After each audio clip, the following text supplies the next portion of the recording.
This is Machuka Nyarieko TV Talk Show, where we analyze politics and governance issues. We focus on national, local, and international news. We examine the political way of our people, social and economic. Nyarieko TV Talk Show, the house of ideas. Hello viewers, this is Machuka Nyarieko TV Talk Show, the house of ideas.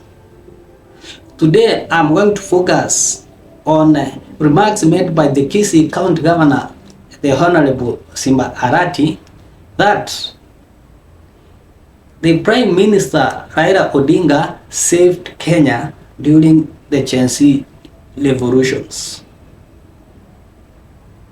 And before I move further, here comes my question. Do you think that the Prime Minister did save Kenya during the Gen Z revolution?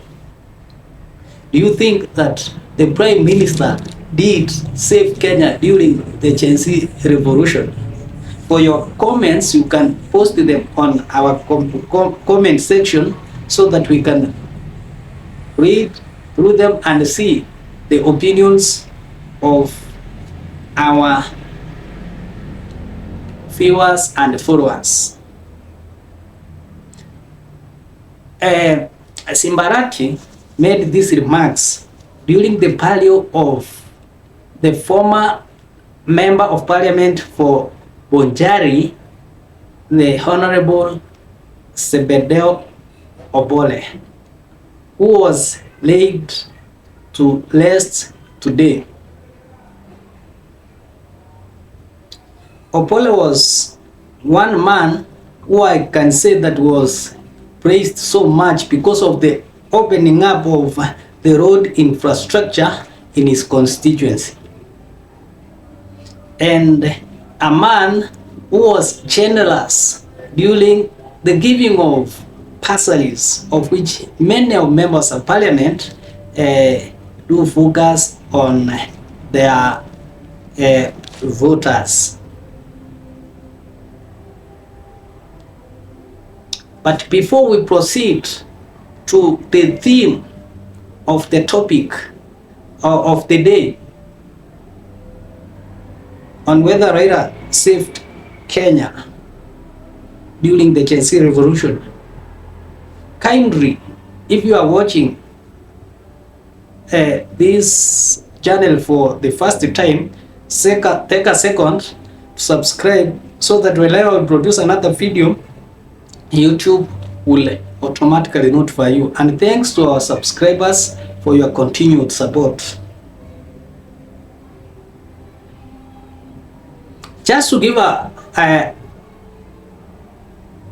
background, a small background of what transpired during the funeral service of the Honorable late Sebedeo Obole, is that about 3 or 4 things emerged before we get to our topic. One was on the Kisii unity. The issue was brought forward by former MP for South Mogrango Sebedeo, for South Mogrango Omingo Magara, who urged the people from the Kisii region to join his party so that they can be able to solve issues as they did about the year 2000, when they were together with people like Sebedeo Obole, among others, with a Kisii unity. He was referring to the airstrip, which they feel that it has been alienated from the people for affordable housing.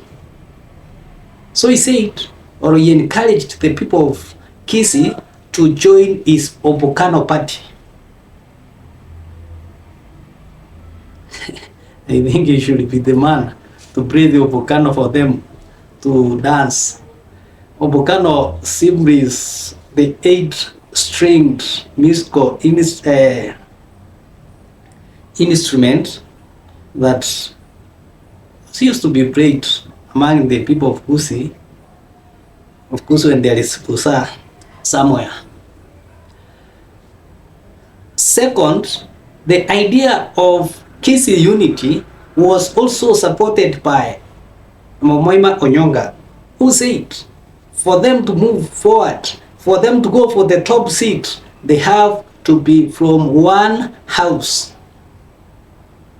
And finally, the Kisii governor also did add to it that for them to move forward properly, they have to have or to be in one party.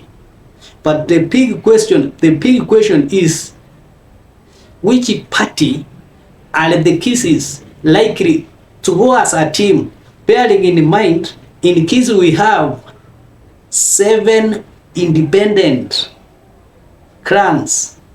We have the 6 original ones and the 7th one of other communities. We have the Kikuyus, we have the Wos, we have the Holias, and many other the Kalenjins in Kisii. So they form the 7th clan, which is one political party that they will use, and who can negotiate for that. So that is one of the issues that dominated in that funeral. Second, the issue of the airstrip, that is Suneka airstrip. Remember, Suneka is within the constituency that Zebedeo Obole was a member of parliament some times back. And this airstrip has been there since the colonial time. And today, they have argued that the airstrip is in a small place, a small piece of land, and that according to the governor of Kisii, they need a more bigger piece of land whereby they can have the landing. Of course, the issue of the airstrip came in because when the remains of Zebedeo Obole were being flown home, there was a lack of place, there was lack. I mean, they were unable where to land, which forced them to come with a small flight to which landed in Kisii Stadium. Leaders, one after the other who spoke, were totally against the construction of affordable housing, because I learned from them that the land is being used for affordable housing, arguing that this is going to make Kisii County a landlocked county.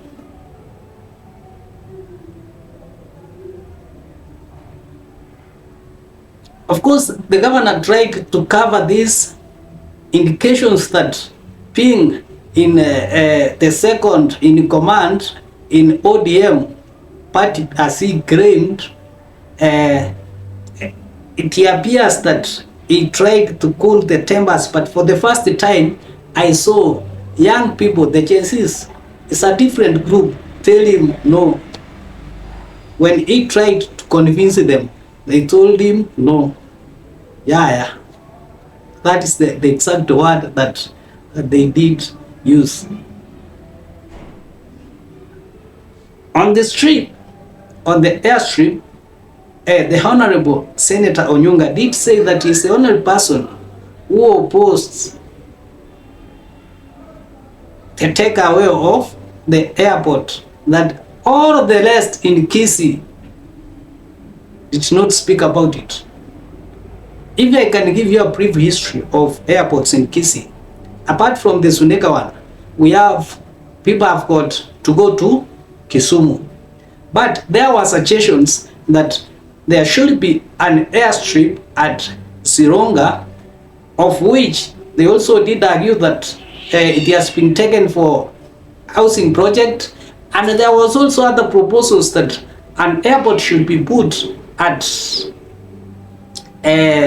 Kirigoris, Nyangusu, so that it can serve the Maasais and the Kisis, the Kurias and the Ruos and other people, because at Nyangusu there appears to be at least a larger area which is free, but because of politics they kept others saying Sunega, Nyangusu, Sunega, Nyangusu, and this makes the government to be happy, more especially when it does not have resources.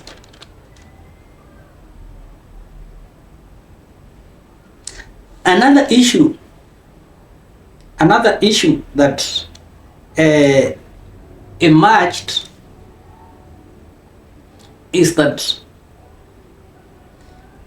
the UDA government is still going to be pressured further by ODM to give positions. They claimed that if at all the Kisis don't have a permanent secretary, they must have one in Kisii and a CS in Nyamira. And of course, this is what has been put on the table by the second in command in East and Central Africa, Simba Arati. That's what he said. That is the second in command. I mean, the first, the man from the largest political party in Central and East Africa, meaning that from his party, he wants those two positions. This implies that the UDA government is still under pressure to give more to ODM.